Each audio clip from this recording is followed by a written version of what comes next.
Marathi trade गुरुमध्ये आपलं स्वागत. आपण शुक्रवारी काय केलं हे म्हणण्यापेक्षा सोमवारी तुम्ही काय करणार आहात आणि आपण काय करणार आहोत यावर चर्चा करणं आज महत्त्वाचं ठरणार आहे. कारण शुक्रवारी मार्केट आपलं बंद झालं. भारतीय शेअर बाजार 3:30 वाजता जेव्हा शुक्रवारी बंद झाला त्यानंतर देशभरातल्या शेअर बाजारांमध्ये ज्या पद्धतीने घडामोडी घडल्या आणि त्या घडामोडीतून ज्या पद्धतीने शेअर मार्केट कोसळलं तेवढं मार्केट आजपर्यंत कधीही कोसळलं नव्हतं. सांगायचं झालं तर अमेरिकेमध्ये ज्या पद्धतीने मार्केट कोसळलं आहे आणि जे टेरिफ ट्रम्प यांनी लावलेले आहेत त्यावरून ज्या पद्धतीने अमेरिकेलाही फटका बसला आहे. म्हणजे डाव जोन काल आश्चर्य वाटलं 2200नी डाव जोन कोसळला आहे काल 2200नी. मग अशा परिस्थितीमध्ये की उद्या मार्केटमध्ये काय होणार, भारतीय मार्केट कसं असणार, निफ्टी बँक निफ्टीमध्ये आपल्याला नेमकं करायचं आहे काय, या सगळ्या गोष्टीवर आपण विचार विनिमय यावेळेस करणार आहोत, चर्चा करणार आहोत. सर्वप्रथम आपण पाहू की काल ज्यावेळेस आपलं मार्केट बंद झाल्यानंतर आपलं मार्केट बंद झाल्यानंतर 2-3 घडामोडी घडल्या.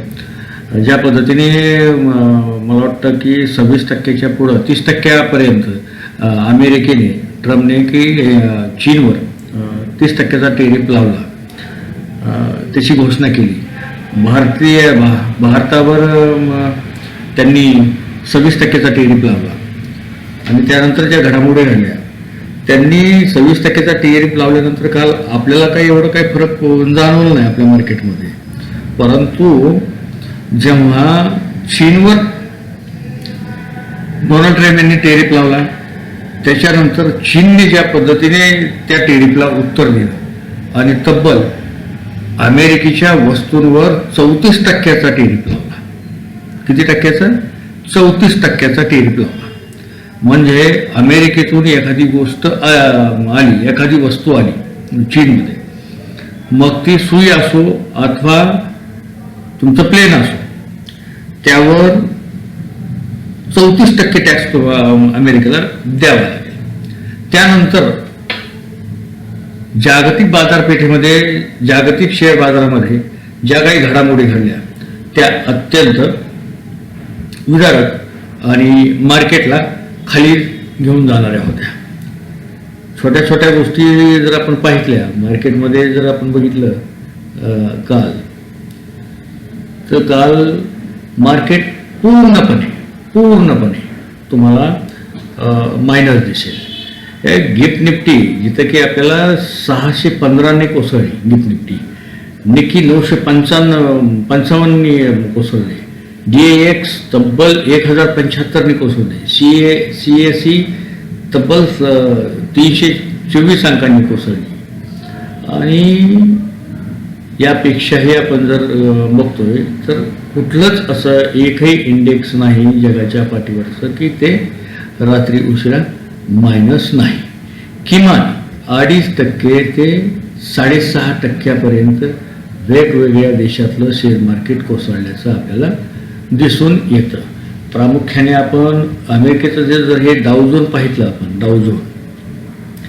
डाव जोन तब्बल 2231 अंकांनी कोसळला आहे रात्री, 2231 अंकांनी कोसळला आहे. मग अशा परिस्थितीमध्ये उद्या भारतीय शेअर बाजार मार्केटमध्ये नेमकं काय होणार आणि गॅप अप ओपन होणार की गॅप डाऊन ओपन होणार, यावर आपण जर चर्चा करत असू आणि यावर आपण बोलत असू तर नक्कीच उद्या मोठं गॅप डाऊन होणार आहे. त्याला आणखी एक मोठं कारण आपल्याकडे सापडलं आहे, ते म्हणजे FII आणि DIIचा डाटा. FII DIIचा डाटा करंटमध्ये आपल्याला सांगतो.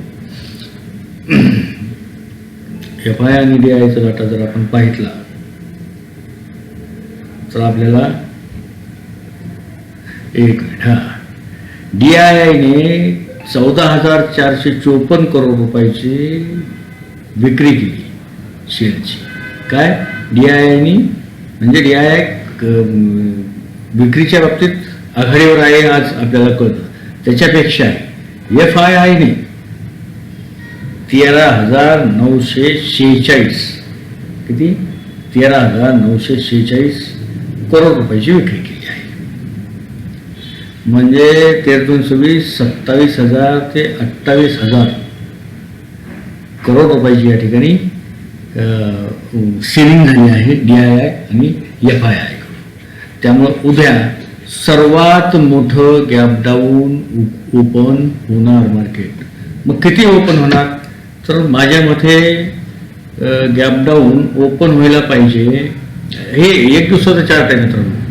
मी आज तुम्हाला कुठलीही लेवल देणार नाही. आज तुम्हाला फक्त की गॅपडाऊन कुठं ओपन होईल हे सांगतो. तर माझा अंदाज आहे किमान 300 पॉईंट गॅपडाऊन ओपन व्हावं. एक तर इथं आपला अंदाज आहे, एक तर इथं गॅपडाऊन हवं, नाहीतर याच्या खाली. याचाच अर्थ काय? एक तर गॅपडाऊन 22,600च्या आसपास, 22,600च्या आसपास काय. एक तर गॅपडाऊन लक्षात ठेवा, एक तर 22,600 नाहीतर 22,300च्या आसपास गॅपडाऊन व्हायला पाहिजे. म्हणजे किमान निफ्टी उद्या 300 पॉईंटनी अथवा 600 पॉईंटनी गॅपडाऊन होऊ शकते. मी पुन्हा सांगतोय, निफ्टी 300 किंवा 600 पॉईंटनी गॅपडाऊन होऊ शकते. मग अशा वेळेस ज्यावेळेस गॅपडाऊन झाल्यानंतर गॅप भरण्यासाठी जेव्हा येईल मार्केट आणि काय घडामोडी घडतील त्यानंतर आपण त्यावर लेवल देऊ प्रत्यक्षात. कारण सोमवारी प्रत्यक्षात मी तुम्हाला लेवल देण्यासाठी मी लाईव्ह येईल. लाईव्ह सकाळी 9 वाजता लाईव्ह येईल. तर मी तुमच्यासोबत 10:30पर्यंत असेल. ज्यावेळेस गॅपडाऊन ओपन झाल्यानंतर मग तुम्हाला मी निफ्टीच्या लेवल विस्तृतपणे त्या ठिकाणी देईल. त्यानंतर आपल्याला कळ मार्केट की कुठल्या दिशेने जायचं आणि कुठल्या दिशेने गेल्यानंतर आपल्याला टार्गेट कसे भेटणार आहेत आणि काय करणार आहे हे मी प्रत्यक्षात लाईव्ह आल्यानंतरच सांगेल. आता राहिला प्रश्न सेन्सेक्सच्या विषयी काय करायचा असेल तर सेन्सेक्सच्या विषयात बी आपल्याला तीच भूमिका घ्यावी लागेल. सेन्सेक्स काय 500-600, निफ्टी जर 300 गॅपडाऊन ओपन झाली तर 700पेक्षा जास्त अंकांनी ह्याची सेन्सेक्सचे आपल्याला गॅपडाऊन पाहायला भेटेल. आणि निफ्टी जर 600पर्यंत गॅपडाऊन झाली तर मग 1000पेक्षा 1800पेक्षाही जास्त अंकांनी आपल्याला सेन्सेक्समध्ये गॅपडाऊन झालेलं दिसेल. हो, परंतु ज्यावेळेस अमेरिकेने भारतावर 26% टेरिफ लावला त्यावेळेस मार्केट आपलं काहीसं कोसळलं. परंतु बँक निफ्टी आणि फिन निफ्टी या मात्र काल परवा तग धरून असल्याचे दिसून आलं.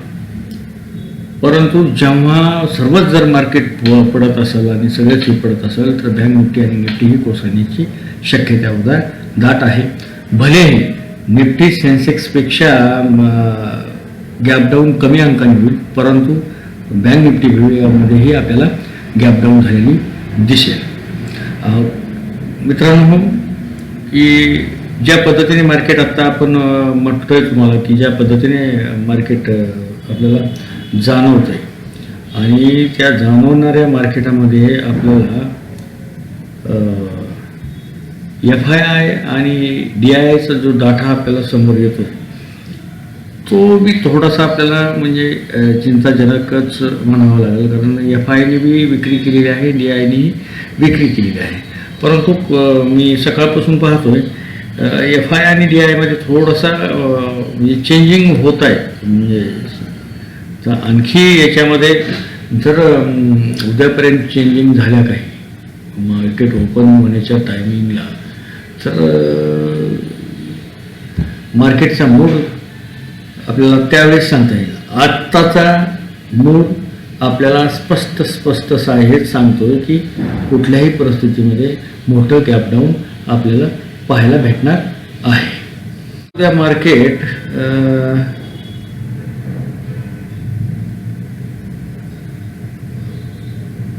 500-550च्या आसपास ओपन झालं, 500-550 या ठिकाणच्या आसपास ओपन झालं आणि गॅप करायला वर गेलं तर पुन्हा ते रिटर्न म्हणजे असं येऊ शकतं.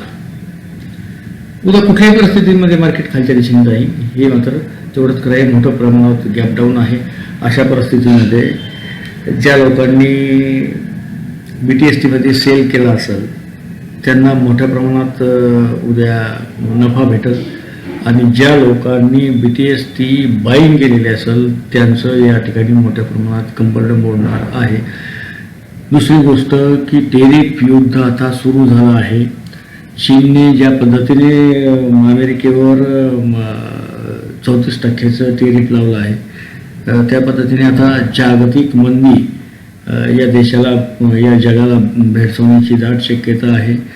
अनेक तज्ज्ञांच्या मते 60% आसपास आर्थिक मंदी येण्याची शक्यता वर्तवण्यात येत आहे. त्यामुळे सांभाळून शेअर मार्केटमध्ये गुंतवणूक करा. मराठी ट्रेड गुरूचा एकमेव उद्देश हा आहे की मराठी माणसांना शेअर मार्केट कळलं पाहिजे. आपण कुठलेही कॉल पुट अथवा कुठलीही गोष्ट हे पैसे घेऊन देत नाहीत. मार्केट आपल्याला ज्या पद्धतीने समजते ती मार्केट लोकांपर्यंत सांगण्यासाठी आपण काम करतोय. दुसरी गोष्ट की अर्थकारणाबाबत शेअर मार्केटबाबत जगाच्या पाठीवर ज्या ज्या गोष्टी होतात त्या गोष्टी लोकांपर्यंत मांडण्यासाठी त्या बातम्या लोकांपर्यंत देण्यासाठी मराठी ट्रेड गुरु या चॅनलचा वापर केला जातो. ज्यावेळेस मी कुठल्याही व्यक्तींना शेअर मार्केटमध्ये पैसे गुंतवायचे असतील तर प्रत्येकाने आपले जे आर्थिक सल्लागार असतील त्या सल्लागारांचा अगोदर सल्ला घ्यावा आणि त्यानंतर शेअर मार्केटमध्ये गुंतवणूक करावी. मराठी ट्रेड गुरु कुठल्याही व्यक्तीला शेअर मार्केटमध्ये गुंतवणूक करण्याबाबत सांगत नाही. परंतु शेअर मार्केट काय आहे, शेअर मार्केटमध्ये गुंतवणूक कशी करायची असते, शेअर मार्केटमध्ये कुठले कंपन्या चांगल्या आहेत, त्याच्याबरोबर की Nifty, bank Nifty, Sensex, fin Nifty, mid cap या इंडेक्समध्ये ट्रेड करताना काय करायला पाहिजे, ओव्हर ट्रेडिंग का करू नये या सगळ्याचं ज्ञान दिलं जातं. लेवल कशा काढायच्या असतात, ब्रेकडाऊन काय असतं, ब्रेकआउट काय असतं हे सांगण्याचा प्रयत्न मराठी ट्रेड गुरु तुम्हाला सांगतो. त्याचबरोबर की ज्या कॅन्डल स्टिक आहेत त्या कॅन्डल स्टिक काय असतात आणि कुठली कॅन्डल कशी झाल्यानंतर त्याचा मार्केटवर काय परिणाम होतो किंवा ती कॅन्डल आपल्याला मार्केटची दिशा कशी दाखवते या सर्व गोष्टींची या ठिकाणी माहिती दिली जाते. कृपया चॅनलला सबस्क्राईब करत चला. चॅनल जास्तीत जास्त लोकांपर्यंत जाऊ द्या आणि शक्यतो ओव्हर ट्रेडिंग टाळा. लेवल टू लेवल काम करा. उद्या मार्केट प्रचंड प्रमाणात कोसळणार आहे किंवा प्रचंड प्रमाणात गॅपडाऊन ओपन होणार आहे. त्या दृष्टीने पुन्हा मराठी ट्रेड गुरु तुम्हाला सोमवारी सकाळच्या दरम्यान 9:15 वाजता याच चॅनलवर लाईव्ह आल्याला दिसेल आणि त्यावेळेस तुम्हाला लेवल दिल्या जातील. धन्यवाद. पुढं भेटू दुसऱ्या व्हिडिओमध्ये. त्या व्हिडिओला सबस्क्राईब करा, लाईक करा, कॉमेंट करा आणि जास्तीत जास्त लोकांपर्यंत हा व्हिडिओ पोहोचू द्या. धन्यवाद.